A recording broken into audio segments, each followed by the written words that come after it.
এখানে জগন্নাথ মন্দির আছে আর তার সোজা আমরা পার্কে যাচ্ছি। বলো এখানে পুকুর আছে যেখানে জগন্নাথের পুজোর সময় চান করানো হয়। এখানে পুকুরে জগন্নাথের পুজোয় চান করানো হয় আর জগন্নাথকে এখানে বল সবাই আসবে মন্দির দেখতে, বলে দাও। সবাই আসবে মন্দির দেখতে। Tata bye bye. ও টাটা বললো না, আমরা বলছি না, ভিডিওটা কন্টিনিউ এখনো হবে। দেখো এটা হয়তো সবাই দেখেনি, মন্দির দেখেছে। এটা হচ্ছে এটা জগন্নাথ ঘাট, এটা পুকুর, অনেক সুন্দর।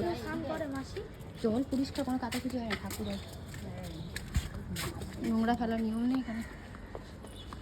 এখান থেকে গিয়ে একটা পার্ক আছে বাচ্চাদের, খুব সুন্দর। সবাই মন্দির দেখেছে কিন্তু পার্কটা কেউ দেখেনি। পার্কটা আমরাই খুঁজে খুঁজে বের করেছি। দেখো পার্কটা কত সুন্দর। আমরা এখানে চড়েছি তো, আমি এসেছিলাম চড়েছি। এই দেখো, এই আমরা ঘোড়া চড়ছিলাম, আমি আর মনীষা আর পিয়া। হ্যাঁ বাবা তুইও।